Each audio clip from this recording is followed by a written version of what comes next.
Mathura news 24। छाता विधानसभा से BJP प्रत्याशी कैबिनेट मंत्री चौधरी लक्ष्मी नारायण और सपा आरएलडी गठबंधन प्रत्याशी ठाकुर तेजपाल सिंह ने किया नामांकन। कैबिनेट मंत्री चौधरी लक्ष्मी नारायण ने विपक्षियों पर जमकर साधा निशाना, कहा हनुमान हमारे वंशज अखिलेश का कराएंगे डीएनए टेस्ट। वह अपने आप को कृष्ण वंशज बताता है मगर धर्म की बात नहीं करता। अखिलेश के दिमाग में है चक्कर, विपक्षियों पर है ऊपरे भूत प्रेत का चक्कर। हनुमान जी हमारे पूर्वज हैं, कैबिनेट मंत्री लक्ष्मी नारायण। योगी जी के चेहरे और विकास के मुद्दों पर होगा चुनाव। छाता विधानसभा की बात करें तो यहां बीजेपी के प्रत्याशी चौधरी लक्ष्मी नारायण और सपा रालोद गठबंधन प्रत्याशी चौधरी तेजपाल सिंह के बीच कांटे की टक्कर है। इस इलाके में एक परिपाटी भी कही जाती है कि एक बार लक्ष्मी नारायण को जनता वोट देती है और दूसरी बार तेजपाल को। देखिए, मुकाबला हमारे यहाँ तो मुकाबले की कोई बात ही नहीं, सीधी सीधी बात है। छाता क्षेत्र ने तय कर रहा है, एक बार उसे आना है, एक बार हमें आना है। अब वो सीधी सीधी बात है, अब तो हमारी बारी है, हमें आना ही है। अपने आप क्षेत्र चिल्ला रहा है तो हमारे उसके बीच में मुकाबला है और कोई मुकाबले को है ही नहीं। क्या क्या मुद्दे रहेंगे? मुद्दे उसमें सबसे बड़ा तो मैंने बताया ना, छाता का तो शुगर मिल का, ये छाता शुगर मिल का जो बंद पड़ी है, सबसे बड़ा मुद्दा तो वो है।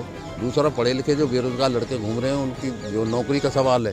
हमारे यहाँ फैक्ट्री लगी हैं और उसमें जो है ज़्यादा उल्टे सीधे लोगों को लगा देते हैं लोग, तो उसमें जो है हम ये चाहेंगे कि बीटेक एमटेक करके जो लड़के घूम रहे हैं ज़्यादा से ज़्यादा अच्छा उनको रोज़गार मिलना चाहिए। क्योंकि ये सरकार तो झूठी है। मोदी जी ने कहा था 2-2 करोड़ लोगों को हम हर साल नौकरी देंगे, एक को भी कहीं नौकरी दी नहीं, बच्चे मारे मारे घूम रहे हैं। और तीसरा सबसे बड़ी समस्या है हमारे यहाँ जो सिंचाई का पानी आता है, हमारे यहाँ बहुत गंदा पानी है आगरा कैनाल का। तो उसमें हम जब सिंचाई मंत्री थे तो हमने गंगा का पानी 5,000 क्यूसेक लेके आए थे, जो जानी स्केप से ओखला पर डलवाया था और वो सप्लाई पानी हम देते थे, साफ पानी आता था। अब वो पानी फिर उसी तरह का दिल्ली की गंदगी आ रही है। तो अगर हमारी सरकार बनने जा रही है, मौका मिलेगा तो निश्चित रूप से फिर हम उसी तरह से उसमें साफ पानी लेके आएंगे। आगरा कैनाल में अच्छा पानी चलेगा, जो मार्ट ब्रांच में आता है उसी तरह आगरा कैनाल में साफ पानी आएगा। गंगा का पानी लाएंगे, उसी जानी स्केप से लाएंगे। क्या इरादे रहेंगे? भारतीय जनता पार्टी के हम अनुशासित सिपाही हैं। उन्होंने आदेश किया हमारी पार्टी ने कि मैं छाता विधानसभा से प्रत्याशी के रूप में नामांकन दाखिल करूं। आदरणीय जिलाध्यक्ष जी के नेतृत्व में हमने नामांकन दाखिल किया। भारतीय जनता पार्टी योगी जी के और मोदी जी के नेतृत्व में पूरी तरह से उत्तर प्रदेश में लहर है, ज़बरदस्त लहर है। पिछली बार जब योगी जी और कोई भी चेहरा हमारे सामने मुख्यमंत्री के रूप में नहीं था, तब भी हम 325 सीट जीते थे। अब के तो योगी जी, जिनके बारे में WHO ने कहा एक उत्तर प्रदेश जैसा कोविड का प्रबंधन कहीं नहीं हुआ, जिनके बारे में पूरा देश कहता है कि ऐसी कानून व्यवस्था उत्तर प्रदेश जैसी कहीं नहीं है, पूरा देश जिनके बारे में कहता है एक हर कार्य में 42 योजनाओं में, केंद्र की 42 योजनाओं में प्रथम उत्तर प्रदेश है, पूरा देश ये कहता है। जब हम कभी जाते हैं तो कहते हैं कि यार योगी जी को 1 साल के लिए हमारे प्रदेश में मुख्यमंत्री बनवा दो। ऐसे लोकप्रिय, ऐसे ईमानदार और ऐसे कर्मठ, जब कोई मुख्यमंत्री अपने दरवाजे से बाहर नहीं निकला तब पूरे कोविड में योगी जी पूरे ज़िले के अस्पतालों में घूम रहे थे। ऐसे लोकप्रिय नेता के नेतृत्व में उत्तर प्रदेश का चुनाव लड़ा जा रहा है।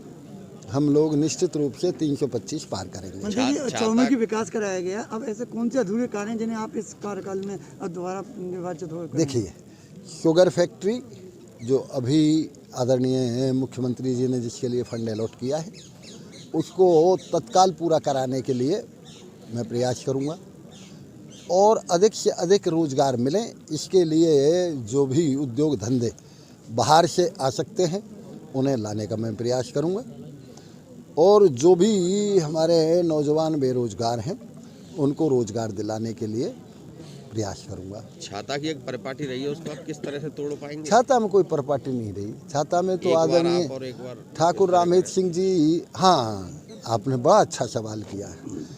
एक बार मैं और एक बार वो।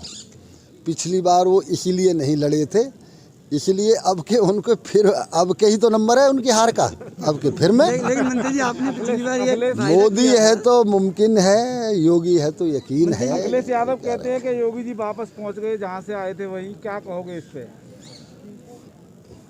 जिनके दिमाग में चक्कर पड़ जाता है वो कभी कुछ भी कह सकते हैं।